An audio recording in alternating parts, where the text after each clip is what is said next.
ये सरकार की इसलिए कमी है कि सरकार अगर अपनी भाषा को खुद ही अहमियत नहीं दे रहा है तो फिर इस भाषा से हम क्या सोच सकते हैं। तो हम तो सिर्फ वर्कर बन के काम ही कर सकते हैं ना सर। एक जनता का काम क्या होता है, आप जिस दिशा में उसको भेजोगे, चाहे वो मनरेगा हो, चाहे ये हो, चाहे वो हो, तो आप जहाँ भेजोगे वहीं हम जाएंगे। हमें व्यवस्था दोगे तो हमें करना तो आता है, बट हमें व्यवस्था, हम गोली चला सकते हैं सर, लेकिन हमारे पास बंदूक ही नहीं है। तो हम कितना भी बढ़िया बॉडी बनाकर और किसी से हैंड टू हैंड फाइट आजकल नहीं रहा। आजकल फिजिकली फाइट का दौर गया सर। आजकल बच्चे क्रिकेट नहीं खेल रहे हैं, आजकल बच्चे फुटबॉल नहीं खेल रहे हैं, आजकल लड़के मोबाइल पे ही फुटबॉल खेल लेते हैं।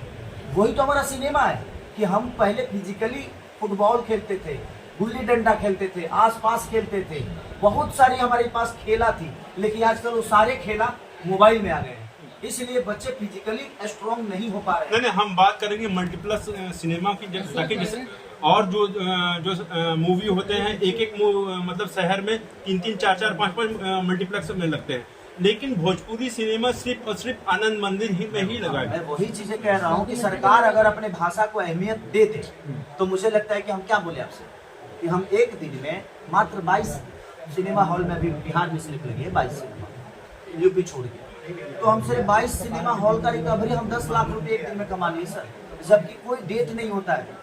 जो कल रिलीज हुई कोई डेट नहीं है, आज 7वीं, लेकिन उसके बावजूद भी 10 लाख का रिकवरी। आप सोच सकते हैं अगर वही 500 होता तो वो 10 लाख कितने में बदलता सर? कम से कम 2 करोड़ रुपए। तो 2 करोड़ रुपए अगर हम एक दिन का रिकवरी मात्र सिर्फ बिहार से करते तो सोचिए हमारा यूपी भी अगर 300 सिनेमा हॉल होता तो हम कितना कमाते, झारखंड अगर होता तो कितना कमाते। तो बात हमारी कमाई की नहीं है, अपने भाषा को बड़ा करने की है सर। वो आपका 100 रुपया ही लग रहा है, लेकिन वही कल 100 रुपया मुझे लगता है कि 100 करोड़ की सिनेमा भी बनवाएगा। तो हमारे पास व्यवस्था होगी, दुकान होगी बेचने की, तभी हम बेहतर प्रोडक्ट को दुनिया को बेच सकते। तो हमारे पास बेहतर दुकानें कम है और कम दुकान में हम सब करें तो क्या करें, हम भी मजबूर हैं। हमारा काम एक्टिंग करना है। अगर जितने भी मल्टीप्लेक्स हैं, ज़्यादा से ज़्यादा मुझे यूपी बिहार में कम से कम 40 से 45 मल्टीप्लेक्स होंगे।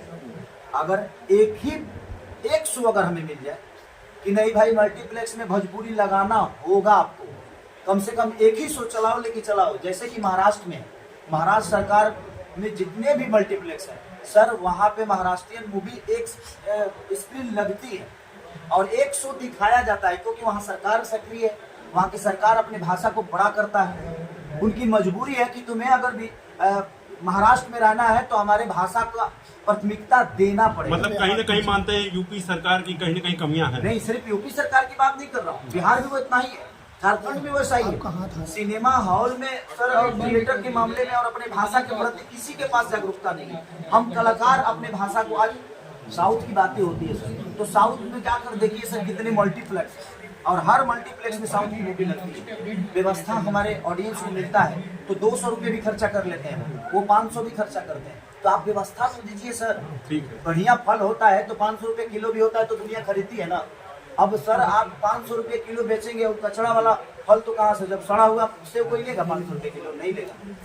तो मेरे कहने का मतलब है अगर बेहतर सेव आपके पास है, अगर बढ़िया सेव है तो बढ़िया पैसा दुनिया देगी आपको। ठीक है। तो प्रोड्यूसर साहब से बात करेंगे संघर्ष को लेकर। सर आप क्या कहना चाहेंगे? सर संघर्ष को लेकर प्रोड्यूसर साहब जी, प्रोड्यूसर साहब से सर संघर्ष को आपने एक संघर्ष टू जैसी फिल्म बनाई, एक बड़ा हिम्मत किया, इतना बड़े की फिल्म बनाया आपने, क्या कहना चाहेंगे? सुनिए तो पहले जवाब तो सुनिए, एक बार साइलेंट हो जाइए भैया प्लीज। सुनिए थोड़ा सा थोड़ा पीछे ले लीजिए। सर कह रहे थे आप एज ए प्रोड्यूसर संघर्ष जैसी बड़ी फिल्म बनाते हैं, करोड़ों खर्च करते हैं, क्या कहना